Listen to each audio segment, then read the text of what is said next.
Hi, welcome to Actor on Actor for Shadows, the play. I am Susan Neuffer, and I am the principal actor playing Stella Anders.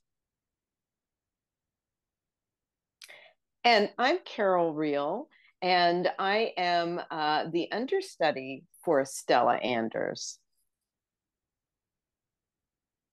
Okay, I get to ask the first question. So I'm going to start with a real doozy. Um, how does Stella change or grow during through the course of the play? Well, I'll be very interested in hearing what you think about that. But I think that Stella comes to grips with some of the ghosts of her past, and that she also, gets in touch with her fierce love for her niece and her both her nieces, her kind of fierce maternal love for them, and is able to provide comfort and aid to them in a way that she wasn't before, in terms of her being able to be more emotionally available for them. So what do you think, Susan? That's beautiful. No, I do think she grows. She is I think a bit of a loner at the beginning. She's been, just through circumstance, she's been alone, and I believe she does come to terms with the trauma of her past and helps the girls work through their difficult past and becomes part of the family.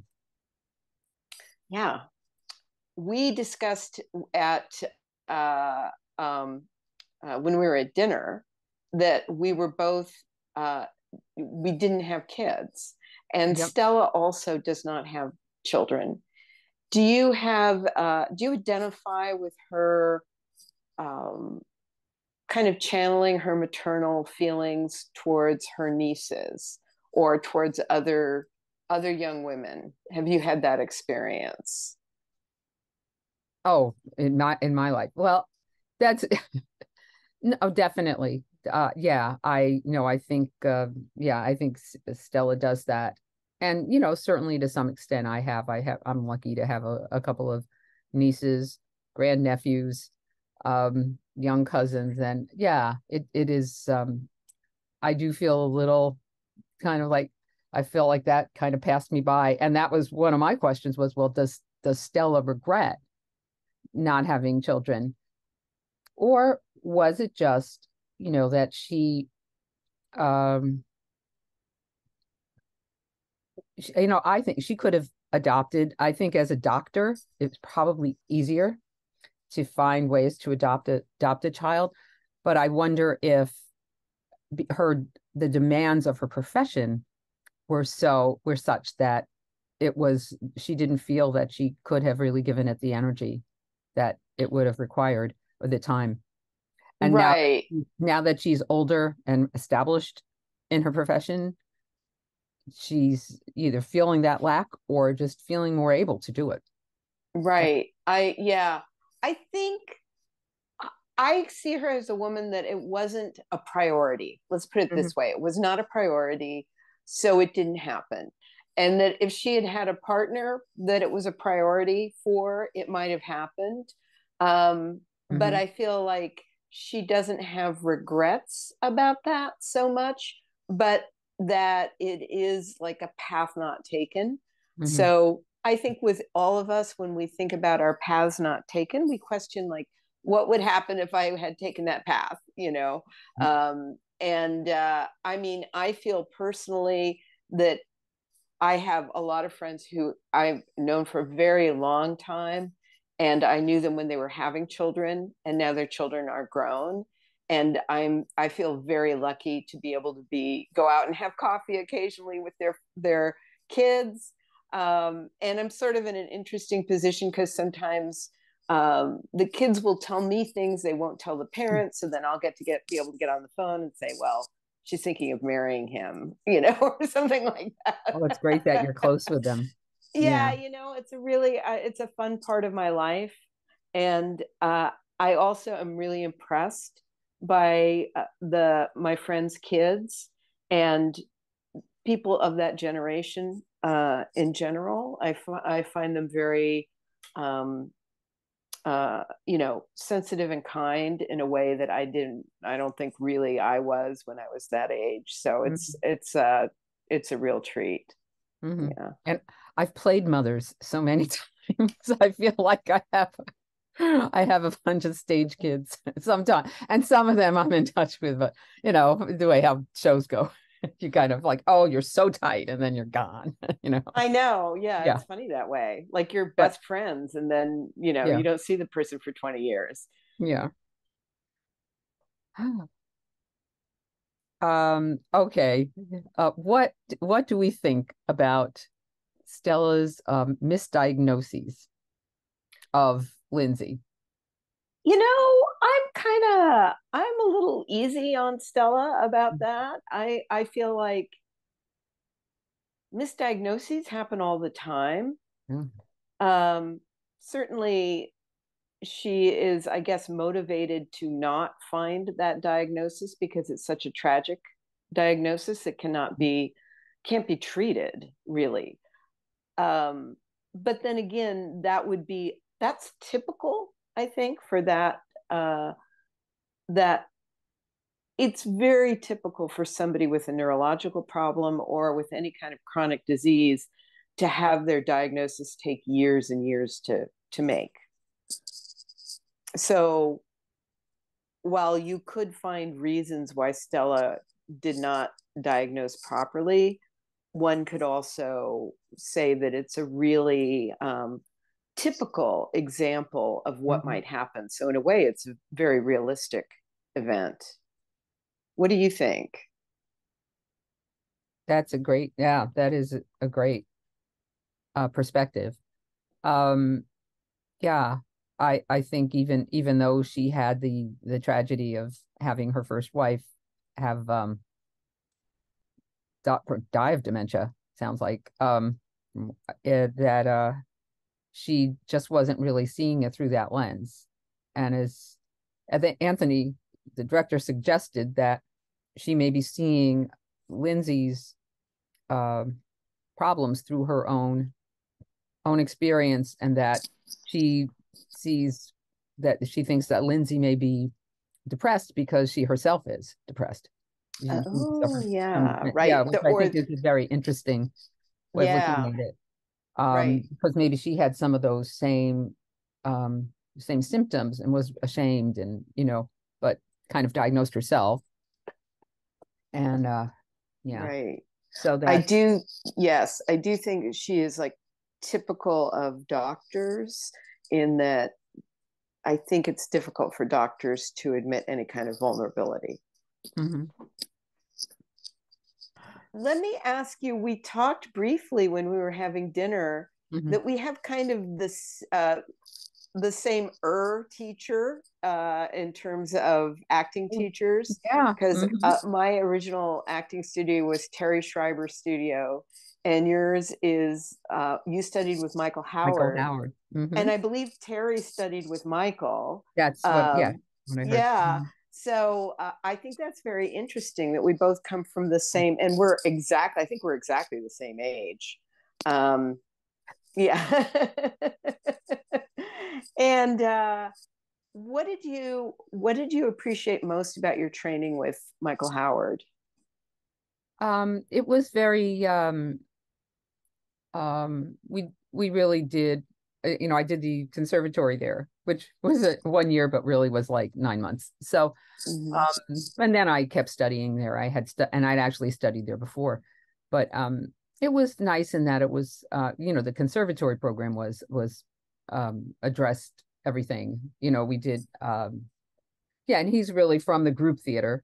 So so they had that kind of Stanislavski through the lens of the 30s, Right. and and we had great I had a wonderful voice and speech teacher, David Wells, and we and um studied with Linda Powell a little bit, who, a lot, we studied, some of the people who taught us scene study were people had studied with Michael. So, and I studied with him for like a month or so, but I was a little intimidated by him, I gotta say.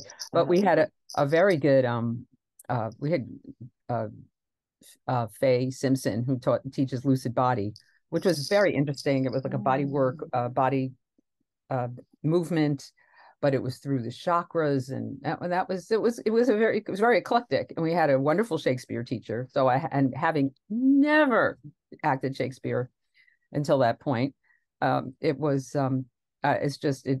I fell in love with it. So I just appreciated that. What did you like the most about your training, or the way? I had a very interesting trajectory in that I studied with Terry in the early 1980s when I graduated from college, and it was very intense. And it wasn't the kinder, gentler acting classes of today. Yeah. So it was quite intense, and I didn't really have the massive self-acceptance that you sort of need to go so deeply. And I was very, very young. I didn't have self-awareness. So it was difficult. It was difficult to the point where I felt like between this and auditioning, I can't be an actor. This is too hard. So I became a writer instead. Yeah, And then mhm. Yeah, I saw your website, and I'm so impressed oh, that thank you. you're a playwright. I'm just I think that's Yeah, wonderful. thank you. And it was very gratifying to write plays and to have them performed. And I had a lot of wonderful actors, generous with their time developing my plays. And then I decided to go back to acting just like in 2019. And Terry he's still there. Oh my He gosh. still has Oh, a studio. I literally went back, 40 years later to my old acting teacher. And actually, I had thought in my head, the reason I went back was I had this thought, wouldn't it be funny to write a screenplay about a woman who goes back to her old acting studio so many mhm. years later. And then I realized it would be so much easier just to go back to the studio than to write that screenplay. That's a great idea. Yeah, it is. It's a cute idea. Um, so it was very interesting. I worked with him, and then I also worked with Peter Jensen, who Yeah, I've is heard great things about him too. he's a wonderful teacher. Hmm. And it was just a really lovely experience because all the barriers that were between me and being able to do that work when I was 23 were gone. They're just gone. I mean, they don't exist anymore. I don't have the issues. I just don't have them. Yeah, Yeah. I did start, yes, I studied acting in college, which was kind of a bust, but, and then, yeah, when I came back to New York, I did, and I got a little discouraged. And as I told you, I got more attracted to music. So I kind of didn't give it the college try. And then when much later in my 50s, that's when I decided to go back. And I mean, little by little, I started. Yeah. Mm-hmm. Um, yeah. I So was actually I was very impressed by your East Village music cred. Like because I think we both I lived in the East Village in the early 80s on oh, Sixth you Street probably, on Sixth between First and Second. oh, all right. East 10th between First and A, Right. So I mean right we around the probably corner from where I just did this play. yeah, I'm sure we walked past one another on the It was fun. sidewalk. Yeah. And I was very impressed by the fact that you had fronted a band in Mhm. during that time. It was, Um, yeah, I was looking at your bio, and it was interesting because I sort of felt like that we were very similar, like that we have similar credits and background, but yours were a little better. oh, well, more Because like maybe I was they looked more colorful, but I wasn't particularly successful. You were actually a professional writer, which I am very impressed with. true, Yeah. true. Yeah, I yeah, am, yeah. So I was in a few bands and we played at CBGBs and, these wonderful places. And actually, I wrote a screen. That's my one and only screenplay, which took me like 10 years to write. I wrote, I wrote about the experience of being in a band and kind of trying to grow up and all the yeah. It crazy was stuff. quite a festive Yeah. time. Yeah, it was cheaper, certainly cheaper to live in New York. And yeah, you do it. I mean, I can't imagine doing a 2 o'clock, 2 a.m., that is to say, audition gig at CB's I know. and living in Queens, which I think I was at the time. Oh my At God. first, and then I moved into East Village. But Yeah, yeah. those were, yeah. But yeah, the laundromat I used to use is still there. Cosmos on First Avenue. Oh wow. Oh my God. I have such a laundromat story. Um, I I had a situation once where I went to the laundromat. It might have been that laundromat because there were two of them on First Avenue. I went to one. Oh my, I have low battery. I need to refresh my battery here. I went to a laundromat in the early 1980s, put my clothes in, and suddenly like all these flakes started appearing in the air, and we realized it was ash, and the laundromat had caught on fire in some way. So everybody grabbed their clothes and put them wet into the little baskets that they had, and we pushed them along the sidewalk to the other laundromat, Oh, that's you funny. know. And that just, to me, it just typified like the stressors of living in New York, that if you were in the suburbs, that probably didn't happen to you Yeah. today. What do you think? What parts of Stella would be what parts of her character would make it hard for her to have a relationship, do you think? Um, it popped up that she might be a perfectionist. Um, I mean, I think I can't imagine going through medical school. We have a friend who's doing a fellowship at Sloan Kettering, and she doesn't have but she's also got a young son, and she doesn't have a second to think. Um, Mm-hmm. so that must be such a hazing. I mean, that's, I mean, graduate school was no fun, but I mean, yeah, what is it, 4 years, and then you've got to compete for this and compete for that, and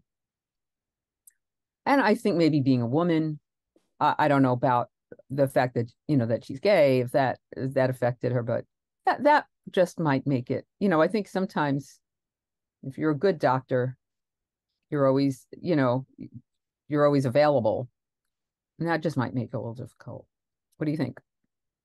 I agree. I think the perfectionism that you need, and also you have to project a certain amount of invulnerability as a doctor.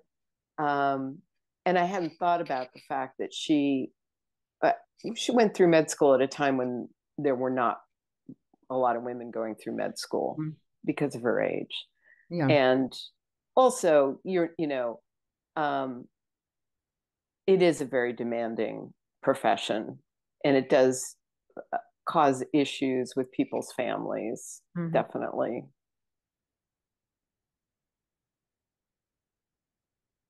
So yeah, what inspires your writing? I'm just I know Oh, you can go back yeah. there. Usually it's like some, I don't want to say traumatic thing, but something that I'm trying to figure out myself, that I don't understand, and that I want uh, to find out more about. But I think when I was young, it was a way for me to say what I wanted to say without actually saying it.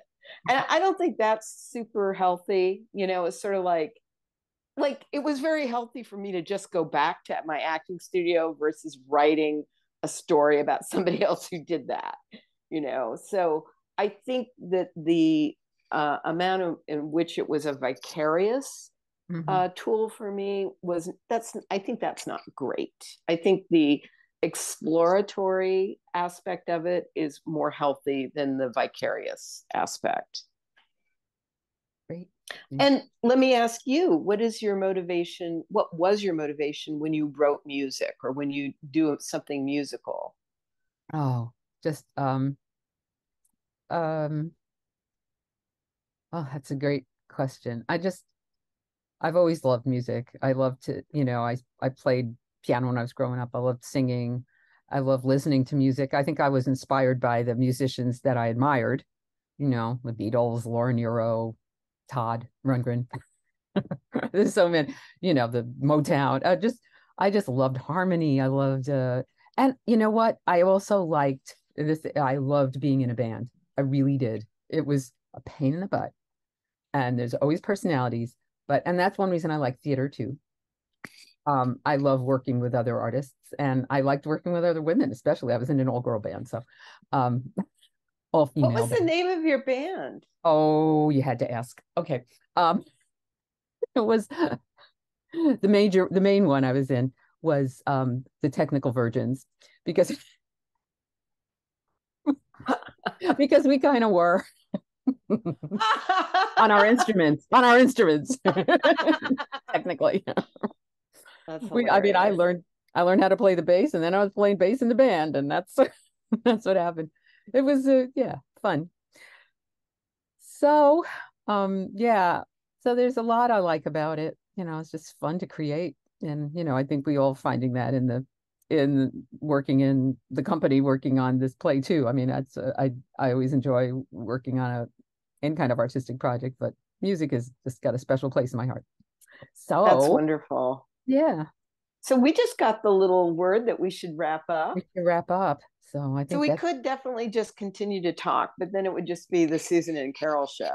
And yeah, well, I think we got an idea for a podcast now. So Susan and Carole reminisce about the East Village in the 1980s. sounds Yeah. good. All righty. So I would like to, the call to action is if you would like to come to the show, go to shadowstheplay.com and buy tickets, find out more. Shadowstheplay.com. So this is Carole Reel saying goodbye and Susan Neuffer saying Bye bye. adios. Thank Bye. you.